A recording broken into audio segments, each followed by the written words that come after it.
हे बघा, मी 17 तारखेला अंबडला जाहीर सभेला जायच्या अगोदर माझा राजीनामा मुख्यमंत्र्यांच्या नावाने लिहून तो अजितदादांच्या ऑफिसमध्ये दिला.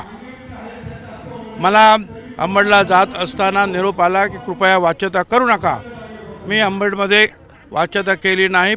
आल्यानंतर मुख्यमंत्री आणि दोन्ही उपमुख्यमंत्री हे यांनी मला बोलावून घेतलं आणि मग अजितदादांनी सांगितलं की तुमचा राजीनामा जो आहे हा मी यांना दाखवत दिलेला आहे, मुख्यमंत्र्यांकडे दिलेला आहे.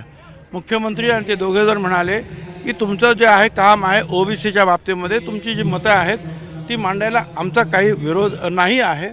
काय आपण सगळे शांततेनं जे आहे ओबीसीचं सुद्धा काम करायला पाहिजे. आणि पण कृपया जे आहे आता या राजीनाम्याची वाच्यता करू नका. आणि मी तब्बल 2.5 महिने जे आहे वाच्यता केली नाही. अमृत नोनी आर्थो प्लस ये एक प्रूवन फॉर्मूला है. इसमें मौजूद नोनी फल के गुण और आयुर्वेदिक जड़ी बूटियां शरीर को जरूरी पोषक तत्व देने के साथ साथ हड्डियों और जोड़ों के घिसने, उनमें होने वाले सूजन और दर्द को रोकने में मदद करता है. दर्द मुक्त जीवन के लिए अमृत नोनी ऑर्थो प्लस. त्याच्यामध्ये आता तुम्ही जे सांगितलं ते राऊत अमुक तमुक हे सगळे राजीनामा दे राजीनामा दे राजीनामा दे. वेगवेगळ्या पक्षाचे लोक राजीनामा दे राजीनामा दे सांगून शेवटी तर एकाने जर सांगितलं की याच्या कमरेत लाल घालून याला बाहेर काढा, त्याच्यानंतर मात्र मग मी जो शब्द त्यांना दिला होता की मी वाच्यता करणार नाही ती वाच्यता मी केली. की कृपया तुम्ही असं समजू नका की मी जे आहे मंत्रिपदाला फार चिकटून बसतो.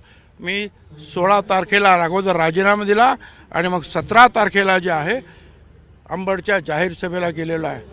अर्थात आता हे जे आहे त्यांना बोलायला काय जात आहे, नाटक आहे अमुक आहे तमुक आहे रोज आहे, त्यांना काय बोलायचं ते बोलू दे. परंतु आणि आजही मी तुम्हाला सांगतो काय ज्या वेळेला मी राजीनामा दिला आहे तो जिवंत आहे, तो त्यांच्याकडे आहे. त्यांचे लोक म्हणतात तुम्ही आता संजय राऊत म्हणतात तर कदाचित ते मंजूर करतील, तुमचं ऐकतील ते. नाही पण तुम्ही राजीनामा दिला मात्र सरकारी लाभ सगळे घेताय असा आरोप जितेंद्र आव्हाडने केलाय. अहो असं आहे ना की जोपर्यंत जो आहे हे संपत नाही म्हणजे राजीनामा मंजूर होत नाही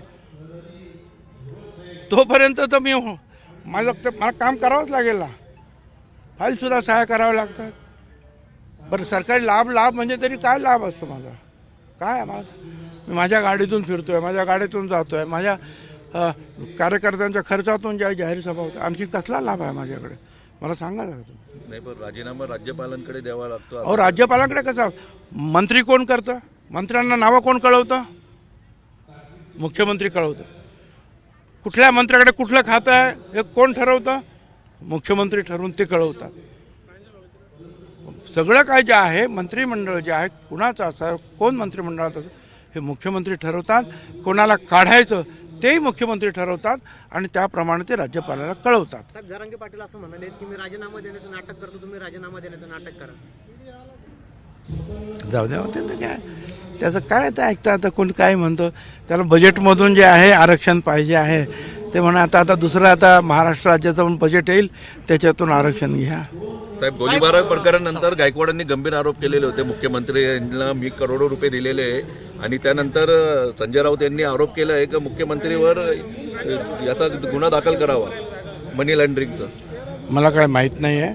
मी तर या सगळ्या कालपासून जे आहे या आमच्या जाहीर सभा आणि जे आहे ओबीसीचा त्याच्यामध्येच त्यामुळे कोण काय म्हटलं कोण काय म्हटलं आता रोज त्यांना काहीतरी म्हणायचं असतं. त्याशिवाय आपलं जे आहे हे चॅनलचं पण 12 तास 24 तासाचं काम होत नाही ना सुरू. नाही पण गेल्या अनेक दिवसापासून जे सरकारमधले आमदार मंत्री आहे ते वातावरण दूषित करायचं काम करत आहे, अनेक वादग्रस्त वक्तव्य करत आहे, याबद्दल तुमचं काय मत आहे? सगळ्यात जास्त कोण असं म्हणतं आहे, नितेश राणे झाले, दुसरे बाकीचे आमदार जे सत्ताधारी पक्षाचे आमदार आहे ते वातावरण हे करायचं. असं आहे ना एखादी गोष्ट जर असेल त्या गोष्टीवर मतप्रदर्शन करण्याचा अधिकार जो लोकशाही सगळ्यांना दिलेला आहे. विरोधी पक्षांना दिला आहे तर तो आम्हाला सुद्धा दिलेला आहे. जर अन्याय होत असेल एखादी गोष्ट पटत नसेल तर ते बोलतो आम्ही. बारामतीची निवडणूक शेवटची निवडणूक म्हणून भावनिक करतील अशी टीका अजित पवारांनी केली.